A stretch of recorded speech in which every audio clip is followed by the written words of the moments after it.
Happy Tuesday. We are at December 2nd. So we are in the last month of 2025. And today we're going to do a little bit something different. I'm going to take a look at someone's post on LinkedIn. He is the CEO of an AI tool that I use. And we're going to take a look at his post. We're going to see how a lot of the go-to-market roles, including the AE role, has developed, how they are kind of maturing over time, how they're changing, and how we as AEs, and if you're a sales leader, how your sales team also needs to evolve to meet the changing needs of customers and how these roles are changing and evolving. So, for those of you that don't know me, my name is Leah. I am a sales strategy advisor and sales coach to top tier AEs and sales teams. And I help them when they are struggling and frustrated with inconsistent win rates, quota attainment, and inconsistent revenue and discovery call results.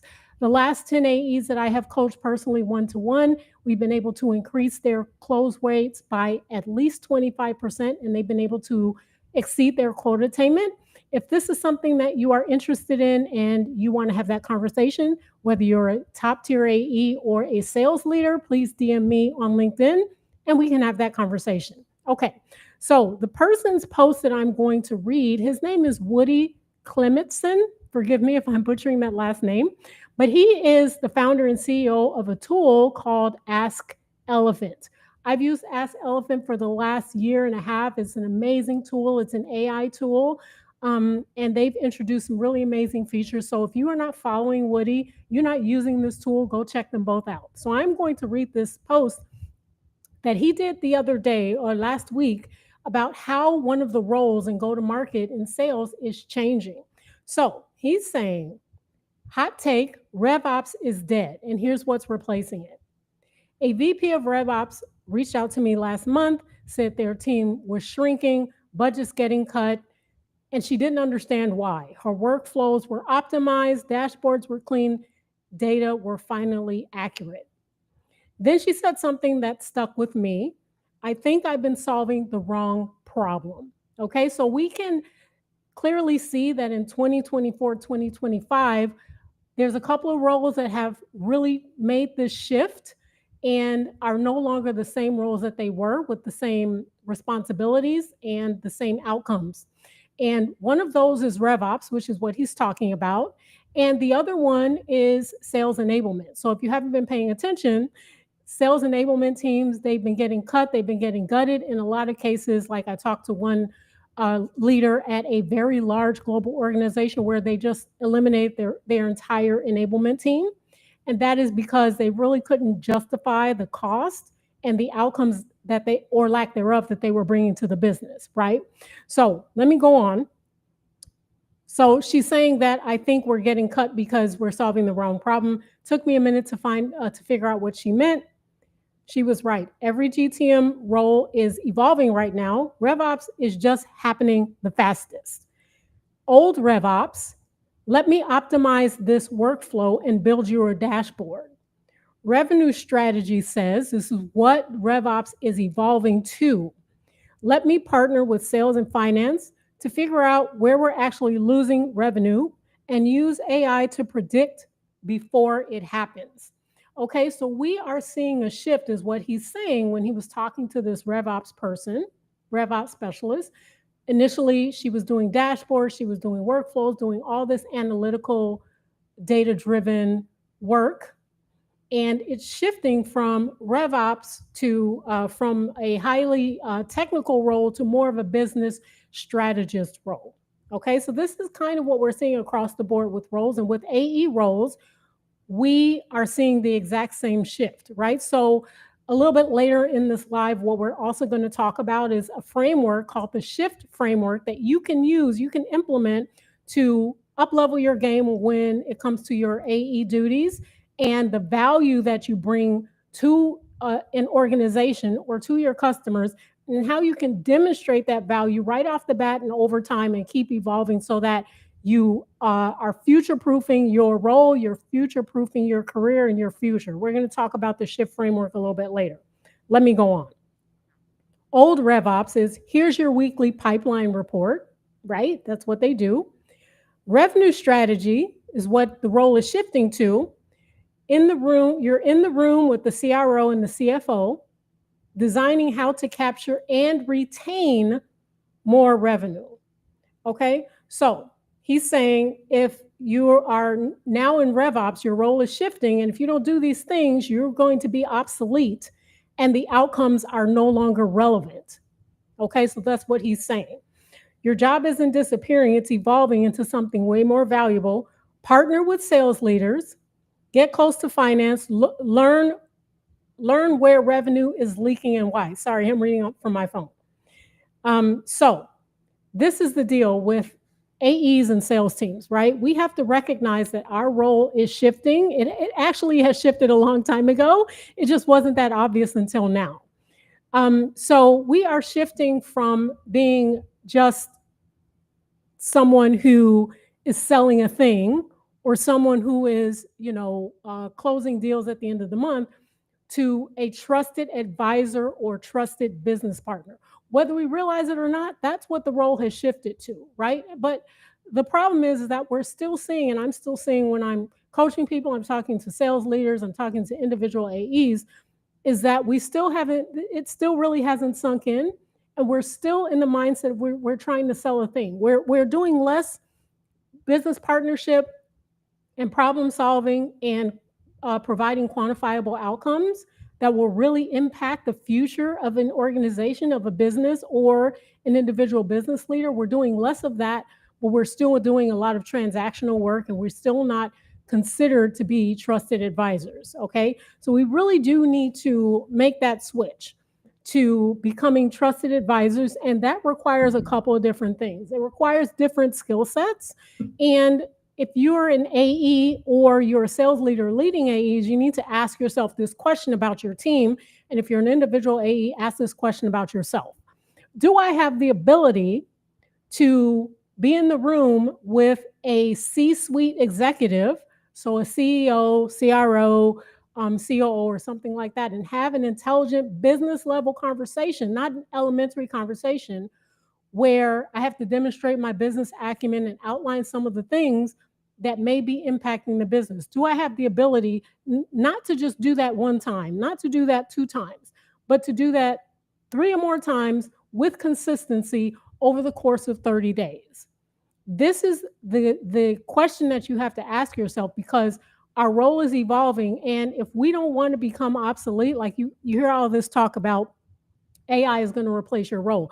AEs, it's not going to replace your role unless you are just becoming a presentation robot or a demo robot. Then it will start replacing your role. We need to be able to demonstrate our skill level and that we're not replaceable that easily inside an organization. So if you want to be the seller that your sales leader or your VP or your CEO or COO is fighting to keep in the midst of the layoffs, in the midst of whatever may be happening, then this is the mindset shift that we have to make, and we have to develop other areas of our skills. One of the big areas that I've always been a proponent of, like for myself even, if I really think about it, when I started in sales, most of us, we started out a little bit unconsciously or maybe consciously, and we never really got the right training as far as business acumen is concerned. Right? So the ability to identify problems, the ability to have the courage to ask the tough questions, the ability to connect the dots for our buyers, put one and one together and understand like an income statement, understand how what we sell can impact the margins of an organization, right? These are the types of things that we have to develop in order to become not obsolete and to become a little bit more indispensable within our organization. And we have to be able to demonstrate that we're doing this, right? And when we're doing this, our win rate will naturally go up. Our quota attainment will naturally go up. We'll naturally be more consistent over time versus 1 or 2 times out of the month, right? As they say, a broken clock is it's accurate 1 or 2 times a day. But that's not what we're aiming for. We're aiming for consistency in quota attainment, consistency when it comes to meeting our revenue targets, right? We're aiming for consistency over time, not just 1 or 2 times. Okay, so we're moving from task executors, from just worker bees kind of executing a task, maybe having something written down that we're following. I'm really big on frameworks, but again, a framework is just a framework. It's a guideline. It's not something that's hard and fast, right? It's not like a checklist, right? It's something that's going to guide our thinking of the skills that we already have and we already know to be able to implement that when we're in front of our buyer. When we're in front of our buyer, it's a totally different thing than when we're doing role play, than when we are mapping out the call in our brains. It's a totally different thing. So your skill set will dictate how effective you are in that regard when you're in front of your buyer. Okay. So we're moving from the task execution mindset to a strategic thinker / problem solver mindset. So this is what we need to do in order to show that we're evolving along with the nature of the role. We're no longer sellers, we're problem solvers, we are trusted advisors, and we are business executors. That is what we're doing as AEs. That's what our role has shifted to over time. And again, AI is not going to replace you, but if you can use AI to your advantage to plug into all these things that we're talking about, you're going to be that much more indispensable, right? And I just want to talk for a minute about making yourself indispensable, okay? Nobody is bulletproof in this environment that we're in. But what you can do is develop your skills so that you can take your skills and either make your own business if you so choose, or you can bring that set of skills to any organization and plug it in and be successful. That's the magic of it. It's not just understanding how to sell your product or service. It's understanding how to use your skills to sell any product or service across any product line or industry. It's, in other words, it's in what we call industry agnostic. It won't matter what the industry is, right? So you want to develop your skills so that you can plug them in anywhere and be successful. Okay, so let's talk about the SHIFT framework. And this is going to help you identify what's going on within your industry, the product, solution, or service that you sell within your organization. And it's going to help you identify and flow with the changes that you're seeing in your buyers' organizations, right? So your ICP, the messaging, all of these types of things. So the S in SHIFT is standing for spot the change. So you can spot one change that you have seen over time that's impacting the way you sell or the way you don't sell or some of the things that you do, and then you can adjust your approach accordingly. So this is missed by a lot of AEs. And again, if this is something that you need help with, you need help implementing this framework, up-leveling your discovery skills, like I'm really the discovery queen and the framework queen. I'm not ashamed to say it. If you need help with that, please do send me a DM on LinkedIn and we can have that discussion. So the S is you want to spot the change. So what's changed over time? What new or emerging trend have you seen when you're in conversations with your buyers? Do they want to go into the discussion quicker? Are they talking about different problems? Are they concerned about their role specifically? What are you seeing, right? So S is spot the change, 1 or 2 things that has changed over time from when you first started the role or when you first started in sales to now. So you want to write those down. So S is spot the change. What is changing in the AE world right now? H in SHIFT is standing for honor the gap. So honor yourself and where you are right now. If you're not that great at qualification, if you're not that great at discovery, I have great news for you. 98% of AEs are missing things. So you're going to honor yourself and honor the gap as to where you are right now. And the only way that you can get better is if you measure it, if you identify it, and if you are honest with yourself about where you may be falling short. So where are you personally in your knowledge or skill gap, right? And a lot of times it's not necessarily the knowledge, because we have brain knowledge about a lot of things, but we don't necessarily apply it, or we don't know how to apply it. Here's a really great example. we always talk about using AI, right? And AI is it's a fabulous tool. I use AI all the time when I'm coaching my clients, when I'm doing, for example, if I'm doing discovery call audits or discovery call reviews, right? I do use it. And so I'm going to give you an example of how I use it. Like, I'm not going to gatekeep. So what I usually do, I'll take the recording of the AI recording, either the video or the audio. I'll extract the audio, the transcript, and I'll throw it into AI and I'll ask it some different questions, right?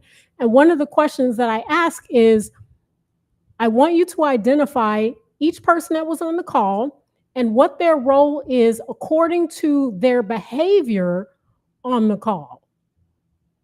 I'm going to let that sink in. Not according to what their title is, according to their behavior. And the reason I ask this is because a lot of times we may think we're talking to a champion, or we may think that we're talking to the decision maker, but the behavior and what's being said and done within the call does not confirm that. In fact, it confirms the opposite, right? They may not have the power, they may not have the impetus to go forward, or so forth and so on. That's just one of the ways that I use AI when I'm coaching my clients.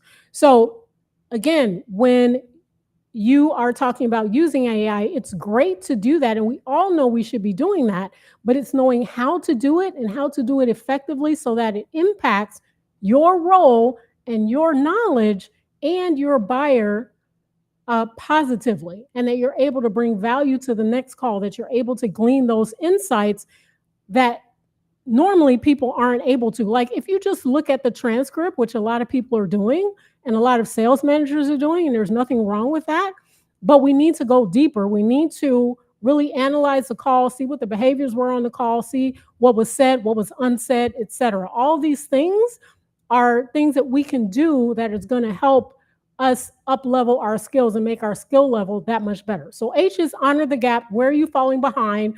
What do you need to get better at? What are you not so great at? And how can you get better? And how can you kind of marry your book knowledge with your skill level so that you're consistent over time with what you're doing? Okay.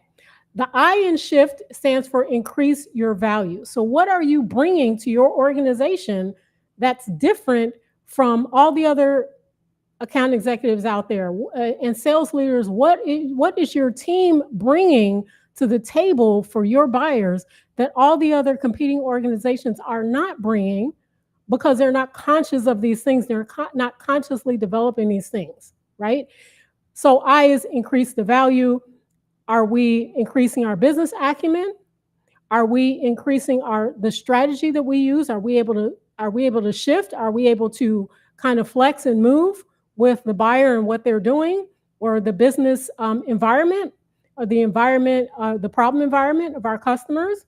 And are we bringing insights, not stuff that we can throw into AI and we can just get the answer, right? Insights into their business, into the behavior, into the knowledge, into what's going to help impact things like impacting margin, right? Because this is something that I'm pretty sure 99.9% of AEs don't do. What is your margin? How can we help impact that, right? And we have to really be able to demonstrate our value and increase our value with our buyers. This is one area, the I area. If I had to tell you to focus on one thing, it would be the I. And I hate doing just focusing on one thing because they all work together. But if you really wanted to move the needle quickly, you could focus on the I and really increase your value. So you want to increase your value and really get aggressive with developing your business acumen. Like, I can't stress that enough, because in an era where everything has to pass through a committee, a number of people, everything is passing through the CFO, we need to be able to have those skills developed so that we can bring that to the table when we're talking to our buyer. Okay. The F in shift stands for fix your first 5. And this is something that I developed. So you are going to win in the first 5 minutes of your presentation or your call or what have you. We're going to open our presentation or our discovery call the exact same way all the time, based on who we're talking to, based on our ICP that we're clear on, right? Because you are clear on your ICP, right? And I'll give you a couple of tips to get clear on that. But we need to win the first 5 minutes of our conversation, because the first 5 minutes of the discovery call frames how it's going to go, and it kind of frames the flow of the call, right? Again, we don't want to be rigid, but we do want to tee up the call. We want to frame it so it has value and relevance to our buyer, and they know why they're there, and they know we can help them within the first 5 minutes. So important. And then the rest of the call will just, it'll flow how it flows, and then you'll kind of go along and see how to ask the right questions and so forth and so on. So we're going to fix the first 5 of your presentation. We are going to make you much more effective in your discovery calls and in your demos and your presentations, whether you're in tech, SaaS, or manufacturing. Those are the 3 areas that I specialize in. So if you're an AE or you're a sales leader in these industries and your team needs help, or you just want to pressure test your system, please DM me. We can have that conversation. So you want to fix your first 5, right? Fix the first 5 minutes of your presentation so that you're opening that call the same time, all the time, right? And this also has the effect of, it will up your confidence. It will increase your confidence level, right? You'll get buy-in from your buyer. It'll keep your brain on track to why we're here, what we're talking about. Yes, I can really help this person. But the trick is, remember we talked about book knowledge versus implementation and actually making it happen. The trick is that even if it sounds corny, even if you are, you're like, oh, I don't know if this is going to work, it's kind of new, you have to force yourself to do it every single time. And again, we can know something in our brain that we're supposed to do it, but then not execute it, right? And the only way we can get better is that we're executing the same way all the time, and then we measure it, right? And it's just like if you're a sales leader, if your sales process, if you have 5 sellers on your team and everyone's doing something different, then it's going to be hard for you to measure outcomes. And it's going to be hard for you to coach across the team as to what's supposed to happen to make that revenue more consistent and those win rates more consistent. And AEs, it's the same for you. If you're doing different things all the time and you're all over the place, then it's hard to measure over time how we can make improvements and, the top 3 things we can improve and so forth. So really, really important that we do what we know and that we execute all the time the same way. Okay, so that's the F, fix the first 5. And I'll talk about that on another live. I'm going to have an event also pretty soon, hopefully mid-December.